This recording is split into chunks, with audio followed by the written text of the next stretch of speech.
얼마 전에 달이 해를 가리는 부분일식이 있었습니다. 달은 우주에서 지구와 가장 가까운 행성이고 또 지구의 유일한 위성이기도 합니다.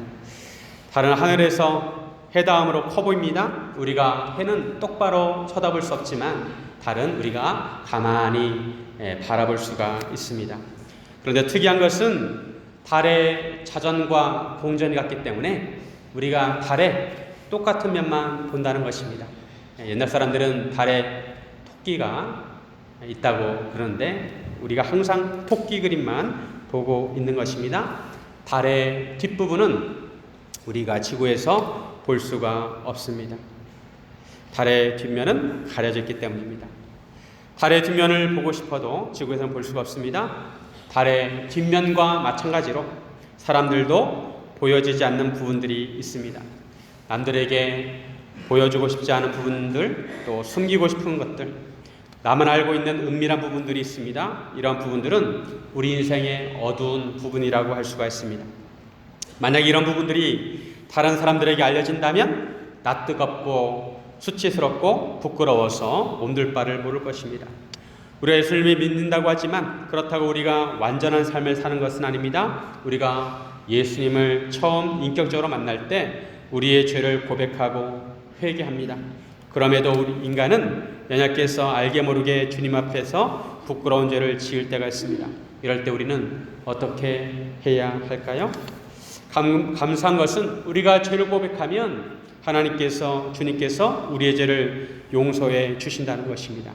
요한일서 1장 9절에 보면 만일 우리가 우리 죄를 자백하면 그는 미쁘시고 의로우사 우리 죄를 사하시며 우리를 모든 불의에서 깨끗하게 하실 것이요. 우리가 우리 죄를 자백하면 주님은 우리 죄를 사하시고 깨끗하게 하십니다. 우리 죄를 용서해 주십니다. 이런 의미에서 용서에 대해서 함께 나누기를 원합니다. 이 세상에 만약 용서가 없다면 어떻게 될까요? 만약 용서가 없다면 이 세상에 온전히 나만 아는 사람이 없을 것입니다. 우리가 살면서 저지르는 죄악과 실수와 허물에 대해서 일일이 벌을 간다면 우리 인생은 죄값을 치르는데도 부족할 것입니다. 관계도 온전한 관계가 없을 것이고 대부분의 관계가 단절되거나 끊어지게 될 것입니다. 그나마 우리가 이렇게라도 살 수 있는 것은 누군가 우리의 죄와 실수와 허물에 대해서 용서해주고 덮어주었기 때문입니다. 예수님은 이 세상을 사랑하러 오셨습니다. 다시 말하면 죄인인 인간을 용서하러 오셨습니다.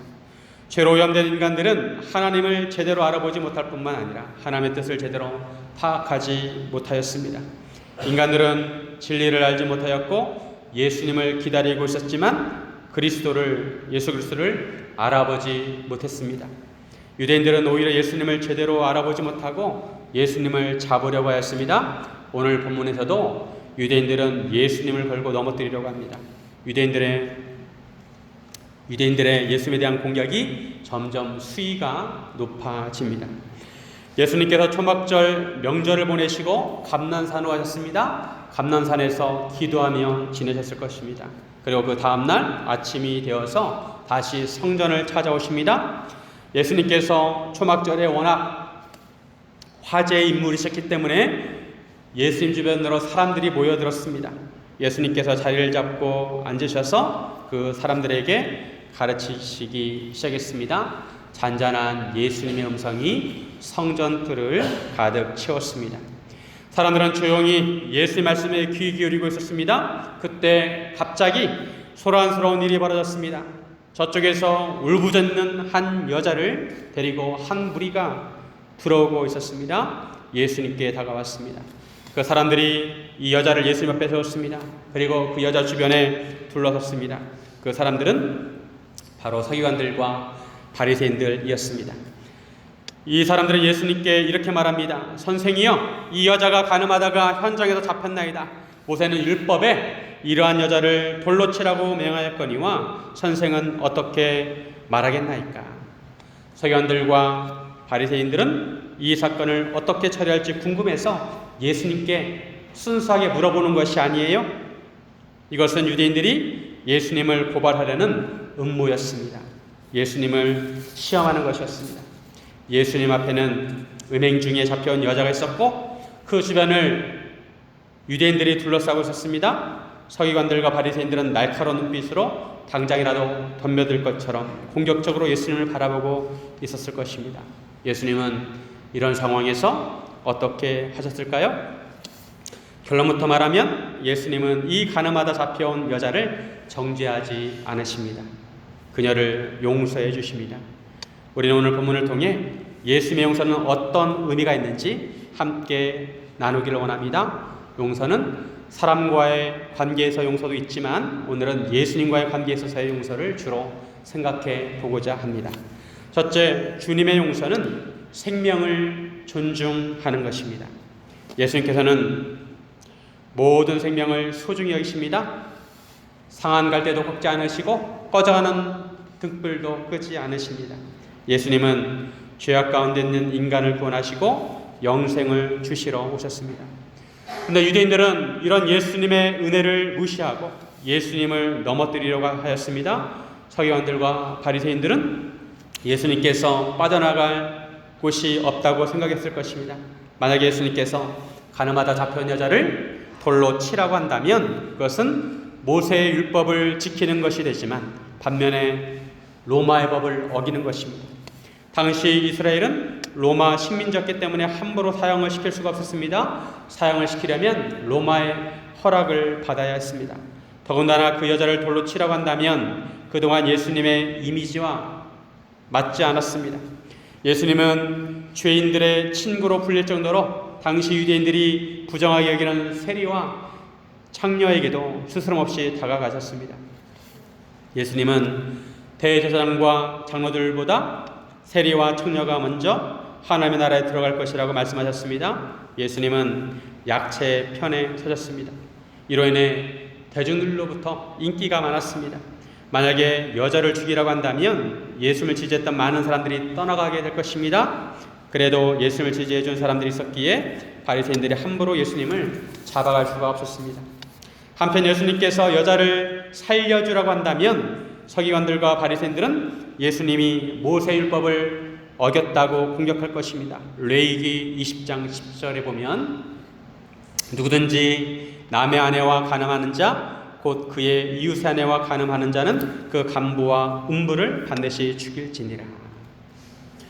그런데 이 율법에 적용하려면 서기관들과 바리새인들은 그 여자와 함께 있던 남자도 잡아와야 했습니다. 즉 그 음부만 아니라 간부와 음부들을 반드시 죽일지니라 이렇게 말씀하고 있습니다. 그들은 음모를 꾸미려고 하였기에 남자는 데려오지 않고 여자만 데려왔습니다.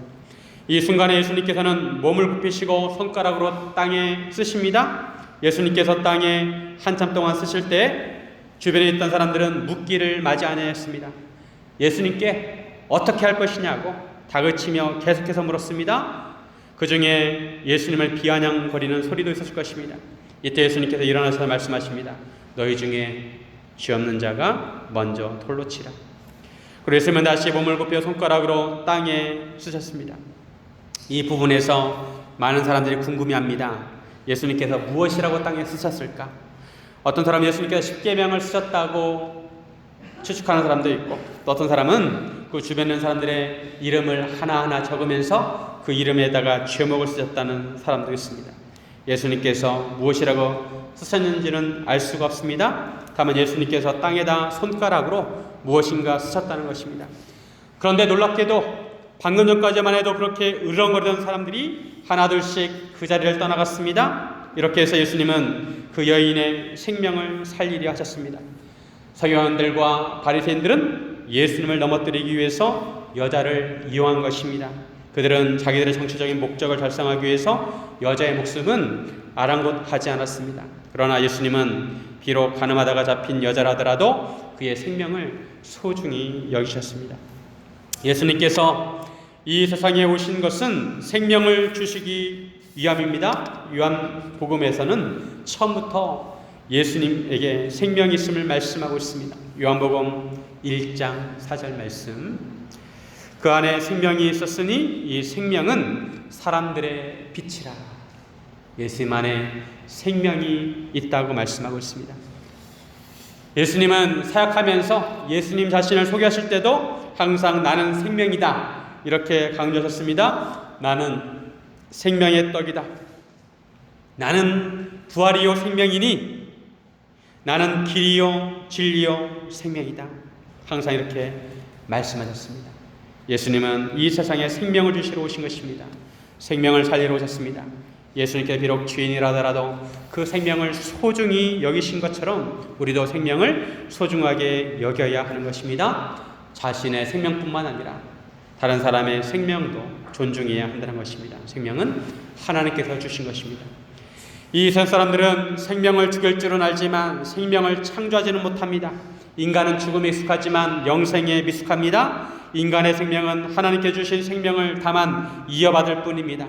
인간이 아무리 똑똑해도 생명을 창조하지는 못합니다. 생명은 하나님께 주시는 것입니다.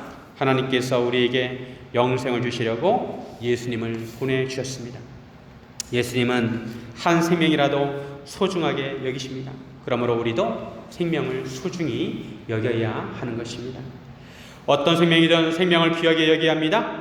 요즘 뉴스를 보면 사람들이 생명에 대해서 너무 쉽게 생각하는 것 같습니다.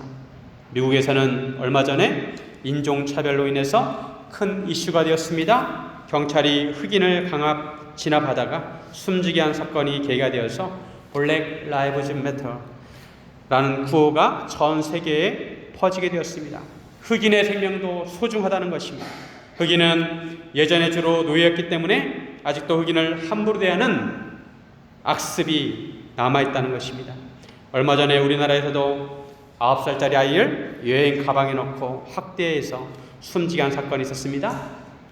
목숨을 잃은 이 두 사람의 호소하는 말이 숨을 쉴 수 없다는 것이었습니다. 숨을 쉴 수 없다. 예수님께서는 죄로 인해 영원히 숨을 쉴 수 없게 된 우리를 구하러 이 땅에 오셨습니다. 요즘 청소년 자살률도 올라가고 있다고 합니다. 자기 생명도 소중하게 생각해야 하는 것입니다. 내 생명은 내 것이 아니라 하나님께서 주신 생명입니다. 예수님은 우리를 살리기 위해서 오셨습니다. 죄로 인해 숨을 쉴 수 없는 우리를 숨을 쉴 수 있도록 하기 위해서 이 땅에 오신 것입니다.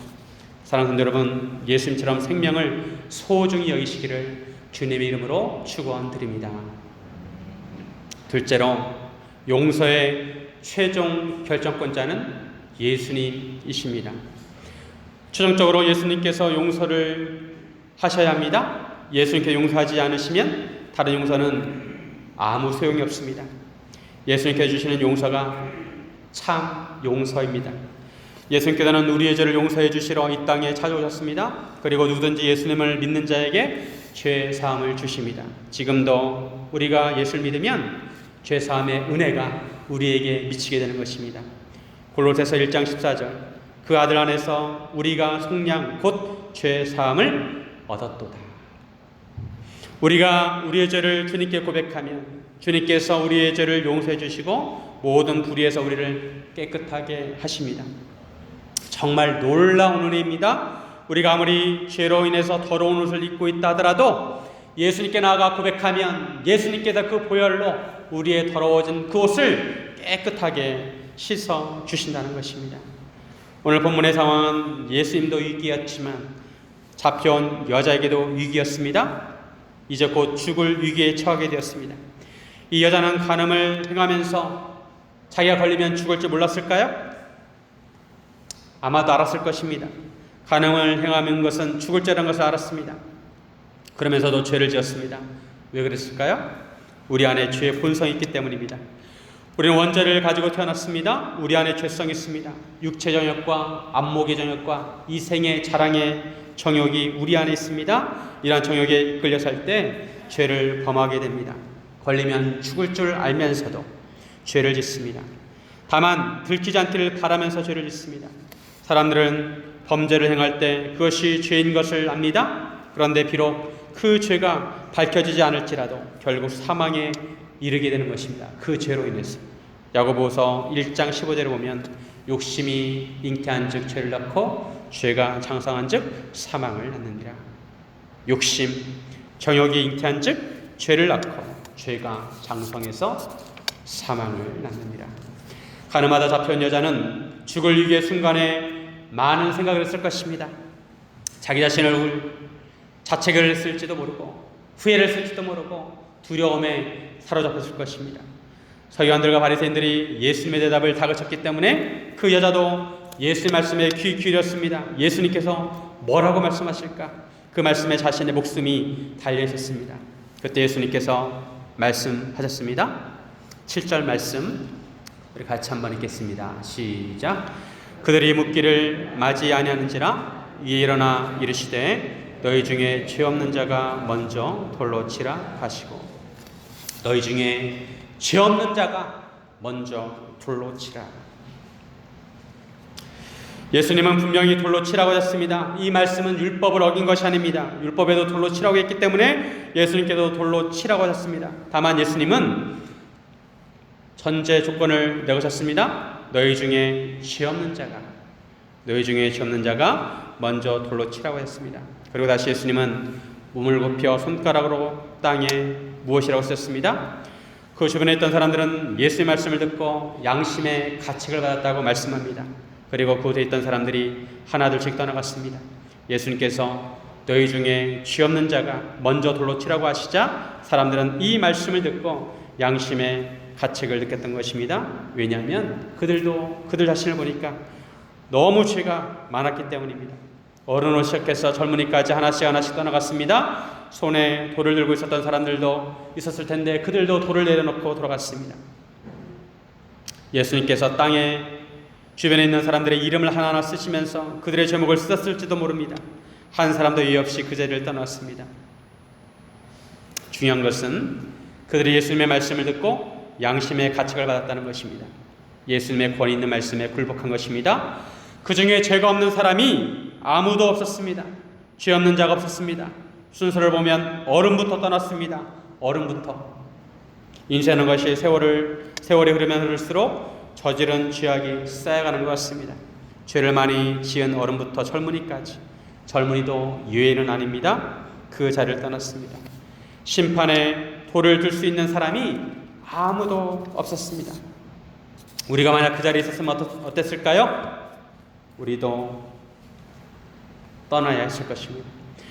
그들은 공의적인 차원에서 가늠하던 여인을 잡아왔습니다. 그러나 그 이면에는 정치적인 의도가 있었습니다. 예수님을 고발할 조건을 얻고자 하였습니다. 그들은 영적인 눈이 어두워서 다른 사람의 죄는 볼 줄 알았지만 자신의 죄는 볼 수가 없었습니다.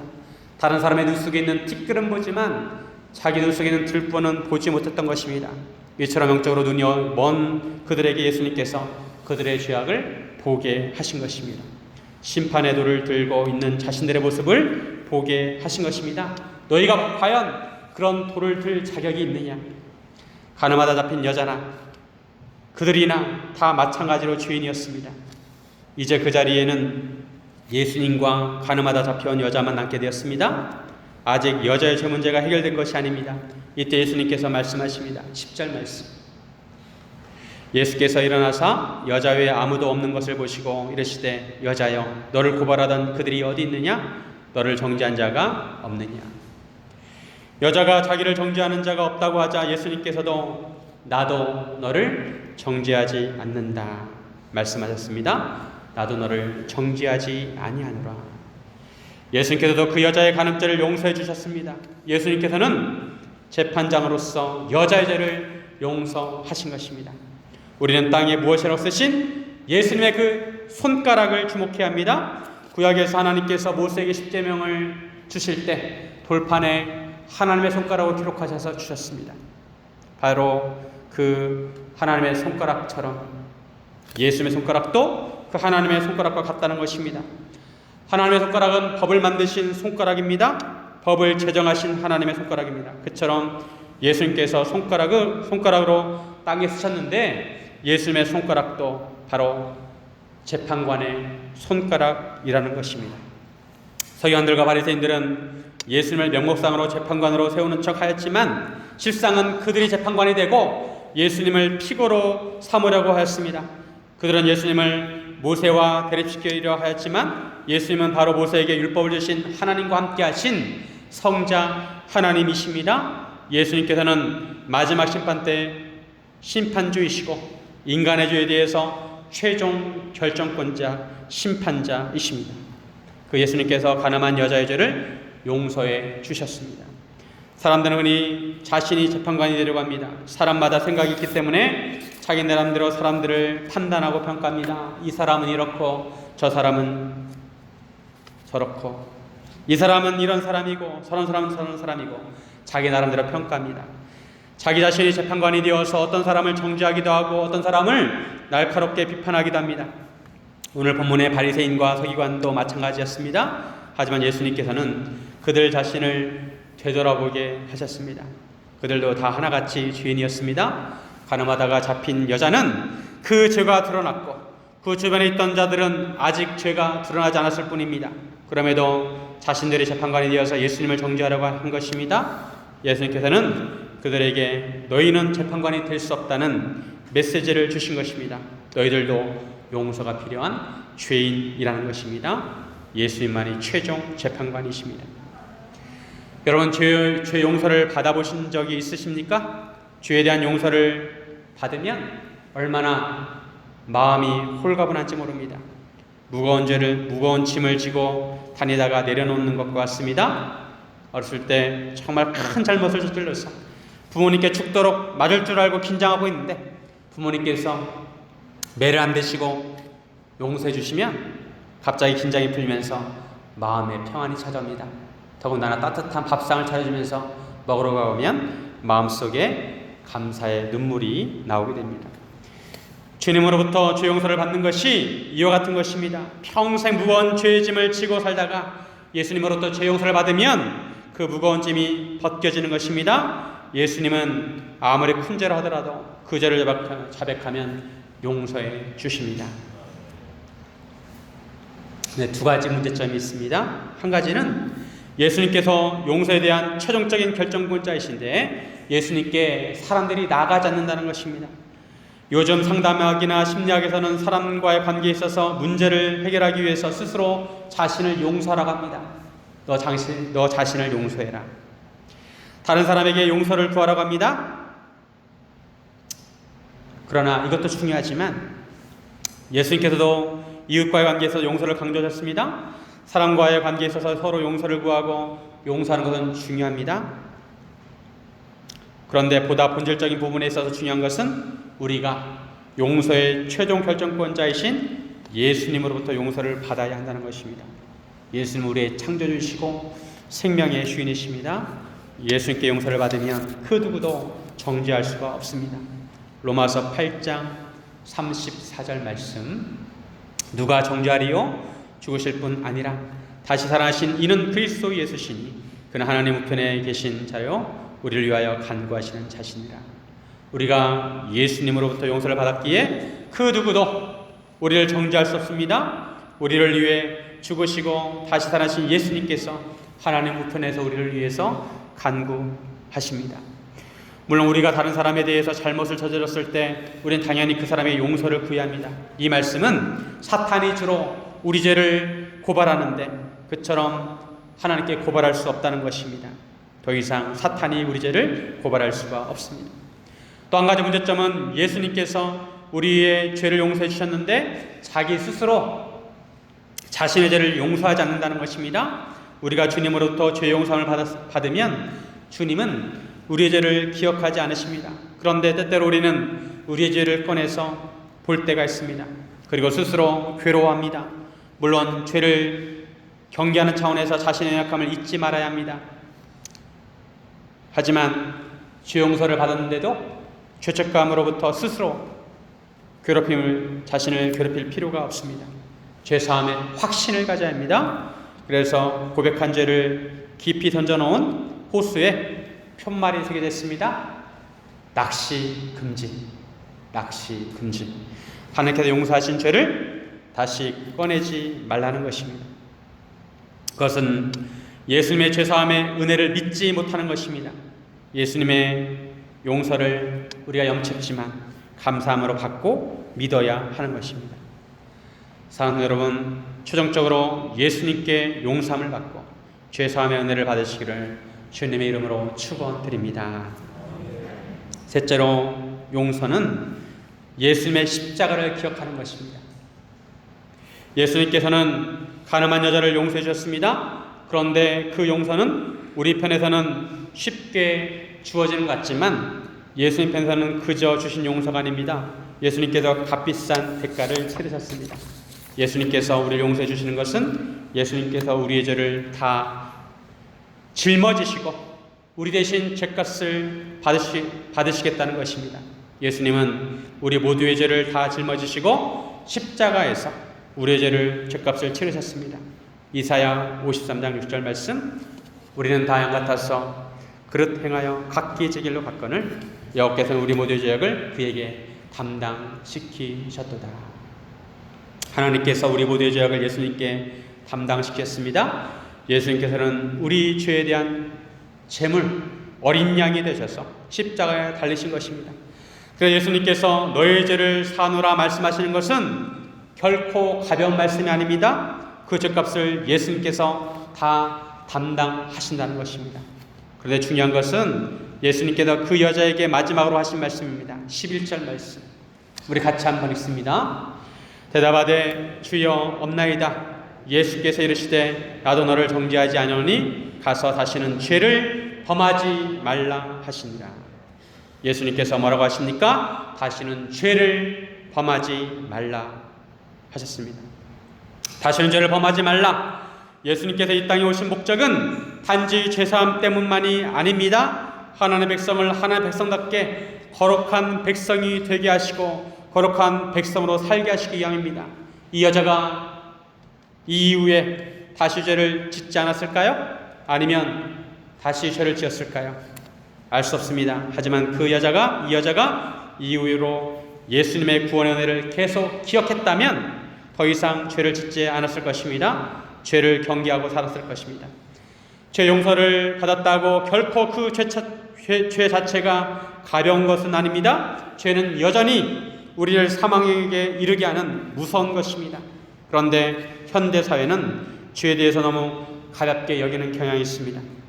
성경에서 분명히 죄라고 말씀하고 있는 죄에 대해서도 현대사회는 너무 쉽게 생각합니다. 성경에서 간음과 동성애는 죄로 규정하고 있는데도 요즘 사회에서는 동거를 너무 쉽게 생각합니다. 결혼 전 순결에 대해서 진지하게 생각하지 않습니다. 동성애도 분명히 성경에서 죄라고 말씀하고 있습니다. 동성애로 타락한 소돔과 고모라를 하나님께서는 불과 유황으로 심판하셨습니다. 요즘 국회에서 다시 차별금지법을 만들려고 합니다. 차별금지법의 근본 취지는 좋습니다. 사람은 모두 차별을 받지 않고 존중되어야 할 인격체입니다. 인종이나 성별이나 국적이나 출신에 따라서 차별되어서 안 됩니다. 그런데 이 법 조항에 문제가 되는 것은 성적 지향과 성적 정체성입니다. 동성애자들은 자기들이 성소수자라는 단어를 사용함으로 인해서 약자의 프레임을 사용합니다. 동성애의 성적 지향은 유전이라는 잘못된 논문의 결과를 근거로 삼습니다. 그러나 그 논문은 잘못된 것이라고 밝혀졌습니다. 그 논문의 설문조사 대상자들, 연구 대상자들은 바로 교도소에 있는 자들이었습니다. 동성애자는 성소수자가 아니라 성이상자입니다. 예수님께서도 다시는 죄를 범하지 말라고 하신 것은 죄에 대해서 관용하시는 것이 아니라 죄를 더욱 경계하라는 말씀입니다. 죄는 하나님의 독생자를 죽일 정도로 무서운 것입니다. 용서는 죄에 대해 무감각하거나 무시하는 것이 아니라 죄 사함의 은혜를 기억하는 것입니다. 예수님은 베드로에게 용서에 대한 말씀을 하시면서 1만 달란트 탕감받은 자에 대해서 말씀하셨습니다. 1만 달란트 탕감받은 자는 자기에게 100데나리온 빚진 자를 당연히 용서해 주어야 하는 것입니다. 즉 자기가 탕감받은 것을 항상 잊지 않고 기억해야 한다는 것입니다. 그런데 얼마나 인간의 죄악이 질긴지 그 죄가 잘못된 것을 알면서도 계속해서 그 죄를 반복해서 짓습니다. 죄를 짓지 않겠다고 결단하고 결심해도 죄를 또 짓는 사람이 있습니다. 우리가 예수님을 믿게 되었다고 그 이후로 전혀 죄를 짓지 않는 것은 아닙니다. 그래서 예수님을 믿고 난 이후에도 우리는 자주 우리의 발을 자주 씻어야 합니다. 요한복음 13장 10절 말씀. 예수께서 이르시되 이미 목욕한 자는 발밖에 씻을 필요가 없느니라. 온몸이 깨끗하니라. 너희가 깨끗하나 다는 아니라 하시니. 예수님께서 제자들의 발을 씻겨 주실 때 베드로에게 하신 말씀입니다. 예수님을 믿는다면 큰 죄의 문제는 해결이 된 것입니다. 그리고 일상생활에서 짓는 죄들에 대해서 자주 발을 씻어야 합니다. 우리는 이것을 기억해야 합니다. 우리 옛사람은 이미 십자가에 못 박혔습니다. 로마서 6장 6절. 우리가 알거니와 우리 옛사람이 예수와 함께 십자가에 못 박힌 것은 죄의 몸이 죽어 다시는 우리가 죄에게 종노릇하지 아니하려 함이니. 그리고 이제 우리는 우리 안에 성령님이 내주하심으로 새 사람이 되었습니다. 우리는 성령님을 따라 살아야 합니다. 사도 바울은 구원받은 새 사람이 어떻게 살아야 하는지 말씀하고 있습니다. 갈라디아서 5장 16절. 갈라디아서 5장 16절 같이 한번 읽습니다. 내가 이르노니 너희는 성령을 따라 하라. 그리하면 육체의 욕심을 이루지 아니하리라. 우리가 죄를 다시 짓지 않으려면 성령을 따라 살아야 합니다. 내 안에 육체의 소욕이 아니라 성령의 소욕을 따라 살아야 합니다. 이 세상 사람들이 가지고 있는 가치관이 아니라, 세관이 아니라 바로 성경적인 가치관, 하나님 말씀을 붙들고 살아야 하는 것입니다. 이 세대의 세속주의와 인본주의를 본받아 서는 안 됩니다. 우리는 성령으로 우리 마음을 새롭게 해야 합니다. 변화된 삶을 살아야 하는 것입니다. 주님으로부터 용서함을 받은 사람은 항상 죄사함의 은혜를 기억하며 살아야 합니다. 나는 평생 다 갚을 수 없는 죄를 탕감받은 사람이다. 스스로 생각하며 살아야 하는 것입니다. 스웨덴에서 있었던 실화입니다. 어떤 버스 기사가 평소와 마찬가지로 버스를 몰고 산골짜기를 누볐습니다. 버스 안에는 많은 승객이 있었습니다. 그런데 내리막길을 내려가는데 갑자기 브레이크가 고장이 난 것을 알았습니다. 아무리 밟아도 브레이크가 듣지 않았습니다. 버스는 점점 가속도가 붙어서 굽이굽이 위태롭게 내려갑니다. 그런데 저 앞에 한 꼬마가 길 한가운데서 그림을 그리고 있습니다. 아무리 클락션, 경음기를 울려도 아이가 알아듣지 못합니다. 운전기사는 순간 판단해야 했습니다. 만약에 그대로 직진하면 아이가 죽을 것이고 핸들을 틀면 버스 안에 있는 사람들이 죽을 것입니다.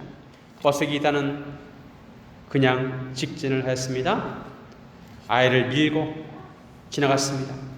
그 충격으로 버스가 멈추게 되었습니다. 사람들은 그 버스 기사를 비난합니다. 어떻게 아이를 죽일 수 있느냐고. 그 버스 기사는 그 죽은 아이를 가슴에 안고 눈물을 흘립니다. 그 아이는 바로 버스 기사의 아들이었습니다. 하나님께서는 우리를 죄로부터 구원하시기 위해서 아들 독생자 예수님을 십자가에 다셨습니다.